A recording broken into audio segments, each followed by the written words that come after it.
First BCA के सभी छात्रों को मेरा प्रणाम। आज का विषय है व्याकरण भाग में वचन। तो लास्ट क्लास मैंने लिंग के बारे में आपको बताया था, तो आज हम वचन के बारे में जानेंगे। सबसे पहले वचन का अर्थ। वचन का शाब्दिक अर्थ है संज्ञा।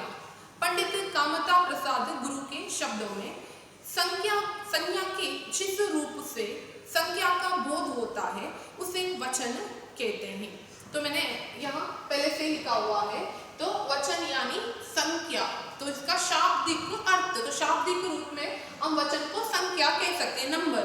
तो यहाँ संज्ञा के जिस रूप में संज्ञा का बोध हो उसे हम वचन कहते हैं। तो ये पंडित कामता प्रसाद गुरु के अनुसार है।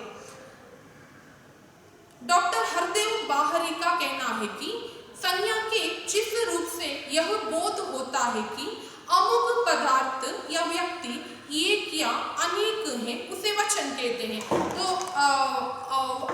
अमुक पदार्थ यानी कोई भी वस्तु के बारे में हो सकता है या व्यक्ति के बारे में, तो वहाँ संज्ञा का बोध यानी एक या अनेक है। एक यानी सिर्फ एक ही आता है, अनेक यानी एक से अधिक, तो उसका उल्लेख हो तो उसे भी हम वचन ही कहते हैं। उदाहरण के लिए कहा जाए तो लड़का पढ़ रहा है, लड़के पढ़ रहे हैं। पुस्तक मेज पर है, पुस्तकें मेज पर हैं। ऊपर के वाक्यों में लड़का और पुस्तक शब्द क्रमशः व्यक्ति और वस्तु की एक ही संख्या को प्रकट कर रहे हैं। लड़के और पुस्तकें ये शब्द अधिक संख्या को प्रकट कर रहे हैं। वचन एक व्याकरणिक कोटि है जिसके कारण संज्ञा, सर्वनाम और विशेषण में रूपांतर होता है। तो वचन एक व्याकरणिक कोटि है, बहुत इंपॉर्टेंट है। व्याकरणिक कोटि किस प्रकार वचन व्याकरणिक कोटि बनी है, यानी इसके वजह से यानी वचन के कारण संज्ञा, सर्वनाम और विशेषण में रूपांतर यानी बदलावट होती है। यथा बच्चा, बच्चे तो संज्ञा के लिए है, तो वह, वे ये सर्वनाम है। अच्छा, अच्छे विशेषण। वचन के कारण क्रियापद का भी रूपांतर होता है। यथा पढ़ रहे हैं, तो सिर्फ संज्ञा, विशेषण और सर्वनाम में ही रूपांतर या बदलावट नहीं बल्कि क्रिया में भी परिवर्तन आता है वचन के कारण में। तो यहाँ उदाहरण दिया है पढ़ रहे हैं, तो पढ़ रहा है एक वचन के लिए है, तो पढ़ रहे हैं बहुवचन के रूप में प्रयोग हम करते हैं। उदाहरण यहाँ दिया है पुल्लिंग में चला, चले। स्त्रीलिंग के लिए चली, चली। तो यहाँ चली और चली का प्रयोग किस प्रकार करते हैं, यानी बहुत से बच्चों को इसमें थोड़ी दुविधा रहती है लिखते वक्त एग्जाम में, तो ध्यान दीजिएगा। तो एक वचन है, ठीक उसी प्रकार चली, यहाँ बिंदु जो कि बहुवचन के लिए प्रयोग होता है। तो ये बहुत ही प्रमुख है। चली यानी एक वचन है, तो चली। तो यहाँ अंतर इतना ही है, यहाँ बिंदु का प्रयोग नहीं है, तो यहाँ बिंदु का प्रयोग किया है, तो जिसका अर्थ है कि एक बहुवचन है, तो इसे बहुवचन रूप में हम प्रयोग करते हैं। वचन के बारे में यह समझा जा सकता है कि संज्ञा, सर्वनाम या विशेषण के जिस रूप से यह पता चले कि वह एक को बता रहा है या अधिक को, उसे वचन कहते हैं। तो वचन इस प्रकार भी हम पता लगा सकते हैं कि जो संज्ञा का एक वाक्य में प्रयोग करते वक्त एक या अनेक के बारे में, एक या एक से अधिक के बारे में वो बता रहा है वो संख्या, तो उसे हम वचन कह सकते हैं। भाषा में संज्ञा शब्दों का प्रयोग इस तरह किया जाता है कि कभी तो वे केवल एक का बोध कराते हैं और कभी एक से अधिक का। तो कभी कभार क्या होता है, वचन प्रयोग करते वक्त एक का ही बोध कराते हैं जो कि एक वचन रूप है वचन में। कभी कभार एक से अधिक का प्रयोग भी होता है जिसे हम बहुवचन रूप या बहुवचन में उसका प्रयोग होता है, तो बहुवचन हम कहते हैं। एक या अनेक के भाव का बोध जिस रूप के द्वारा किया जाता है उसे वचन कहते हैं।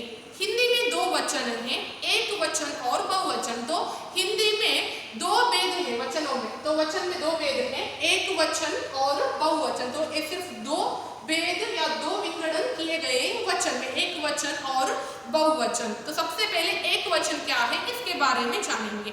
संज्ञा के जिस रूप से एक ही व्यक्ति, वस्तु, स्थान आदि का बोध होता है उसे एक वचन कहते हैं। तो संज्ञा के जिस रूप से एक ही वस्तु, स्थान या व्यक्ति का उल्लेख हो उसे हम एक वचन कहते हैं। नाम ही कहता है एक, तो वहां वचन सिर्फ एक ही रहता है, तो इसे एक वचन कहते हैं। उदाहरण के लिए कहा जाए तो लड़का, कपड़ा, टोपी, रंग, रूप, ऐसे अनेक उदाहरण हैं। मैंने सिर्फ कुछ उदाहरण गिने चुने यहाँ जो दिया है किताब में वही मैंने पढ़ा है। ऐसे अनेक उदाहरण आपको भी पता होगा, तो वो भी आप एग्जाम में लिख सकते हो। यह समझा जा सकता है कि संज्ञा के जिस रूप से एकत्व संख्या का बोध होता है वही एक वचन है। व्यक्तिवाचक संज्ञा का प्रायः बहुवचन रूप नहीं होता। तो व्यक्तिवाचक संज्ञा के बारे में कहा जाए तो प्रायः उसका बहुवचन रूप नहीं होता।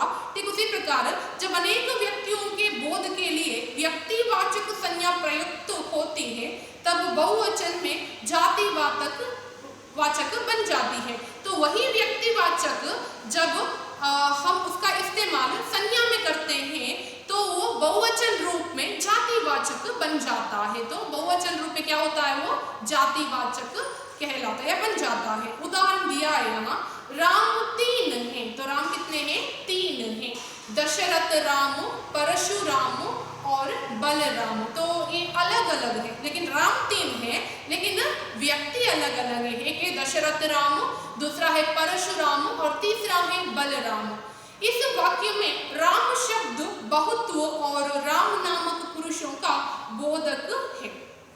पानी, दूध, दही, सोना आदि का प्रायः बहुवचन में प्रयोग नहीं होता। तो पानी, दूध, तो इस प्रकार के दही, सोना हो सकता है, जिसे हम लिक्विड एसिड्स कहते हैं, यानी द्रव्य पदार्थ या द्रव रूप में इस्तेमाल करने वाले पदार्थ। तो इसका बहुवचन रूप में कोई भी हम इसका प्रयोग नहीं करते हैं।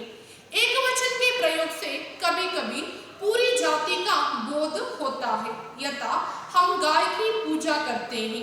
गाय शब्द एक गो व्यक्ति का द्योतक नहीं है, किंतु पूरी गो जाति का द्योतक है। तो एक वचन रूप में गाय का हम प्रयोग करते हैं, लेकिन हालांकि सिर्फ एक वचन के लिए नहीं, बहुवचन में भी उसका प्रयोग होता है, क्योंकि गो जाति कहते हैं। तो गो शब्द जो है यानी गो माता, तो वो शब्द सिर्फ एक के लिए नहीं बल्कि समस्त गो जाति में उसका उल्लेख होता है। दूसरा है बहुवचन। तो एक वचन में एक पहला है एक वचन, उसके बारे में मैंने कहा, और अब दूसरा है बहुवचन। तो बहुवचन का अर्थ संज्ञा के जिस रूप से एक से अधिक वस्तुओं या व्यक्तियों का बोध होता है उसे बहुवचन कहते हैं। तो संज्ञा के जिस रूप में एक या अनेक या एक से अधिक बहुत वस्तुओं के या व्यक्ति के उल्लेख हो तो उसे हम बहुवचन रूप कहते हैं। बहुवचन से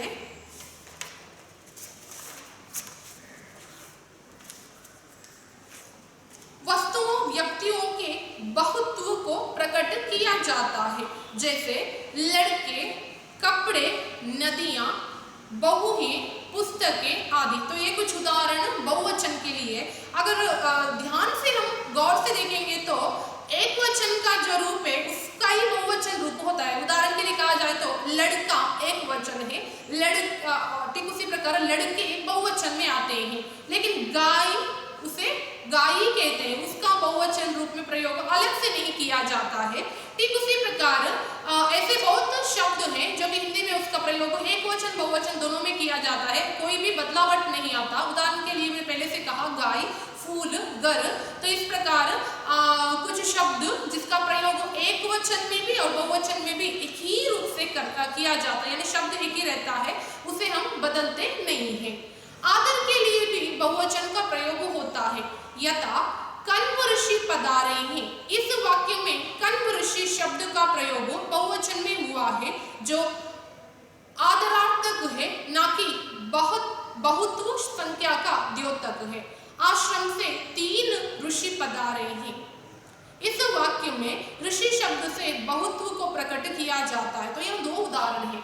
आश्रम में कण्व ऋषि पधारे हैं, तो कण्व ऋषि वो एक ही है, इंसान अलग नहीं है, तो सिर्फ एक का उल्लेख है, लेकिन पधारे ही उसका प्रयोग किया है वाक्य में, यानी आदर पूर्व उसका उल्लेख करना, यानी कण्व ऋषि को आदर पूर्व उनका नाम यहाँ प्रस्तुत किया गया, लिया गया है, इसलिए बहुत्व का द्योतक भी वो कहलाता है। यानी कण्व ऋषि वो एक ही है, लेकिन जो जिस संख्या का प्रयोग जिसका प्रयोग हमने वहां किया है पद का, यानी पधारे हैं, तो वो यही सूचित करता है कि बहुत्व का प्रयोग करना, तो बहुत्व का सूचक हम उसे कह सकते हैं, लेकिन ये आदर के लिए हम इसका प्रयोग कर रहे हैं। ठीक उसी प्रकार आश्रम से 3 ऋषि पधारे हैं, तो यहाँ 3 तो संख्या का बोध है, यानी बहुवचन रूप में आते हैं, तो यहाँ ऋषि कितने हैं? 3 है, तो बहुवचन का रूप कहलाता है। ठीक उसी प्रकार अगर मैं दोहराऊं, तो मैं एक बार फिर से दोहरा रही हूँ, तो वचन यानी संज्ञा के जिस रूप में संख्या का बोध होता है उसे हम वचन कहते हैं। तो वचन यानी संख्या का बोध, इतना याद रखो, सिर्फ संख्या का बोध, तो संख्या का उल्लेख होता है। संख्या यानी 1 या 1 से अधिक, तो इसमें भी 2 विंगडन किया गया, तो वचन में 2 प्रकार या 2 भेद है। एक है एक वचन, दूसरा है बहुवचन। तो एक वचन यानी संज्ञा के जिस रूप में एक ही व्यक्ति, वस्तु या स्थान का उल्लेख हो उसे हम एक वचन कहते हैं। सिर्फ एक नामी कहते हैं, नामी कहता है एक वचन, यानी एक का ही उल्लेख होना। ठीक उसी प्रकार दूसरा है बहुवचन रूप। बहुवचन यानी बहु यानी अनेक, एक से अधिक, एक से ज्यादा, यानी वहाँ 2 हो सकता है, 3 हो सकता है, एक से अधिक यानी कितने भी संख्या हो सकते हैं, तो उसका उल्लेख बहुवचन में आना, तो उसे हम बहुवचन कहते हैं। तो संज्ञा के जिस रूप में एक से अधिक व्यक्ति, स्थान या संख्या का बोध हो उसे हम क्या कह सकते हैं? बहुवचन कह सकते हैं। अगर उदाहरण दिया जाए तो एक वचन में लड़का, तो एक वचन में आता है, वही उदाहरण को बहुवचन में अगर प्रस्तुत किया जाए तो लड़के। ठीक उसी प्रकार कुछ बदलते नहीं है, उसके बारे में भी मैंने कहा, यानी एक वचन और बहुवचन दोनों में उसका प्रयोग होता है, जैसे कि घर, फूल, इस प्रकार शब्द है गाय, तो ये सब एक वचन बहुवचन दोनों में उसका प्रयोग बराबर से हम करते हैं। तो आज के क्लास में हमने वचन के बारे में जाना। तो अगर इस वचन में आपको कोई भी संदेह हो यानी डाउट हो, तो आप कॉलेज जैसे ही शुरू होगा तो उस दौरान आप पूछ सकते हो, मैं फिर से एक बार उसके बारे में आपको पढ़ाऊंगी। तो इतने में मैं यह क्लास यही समाप्त करती हूँ। धन्यवाद।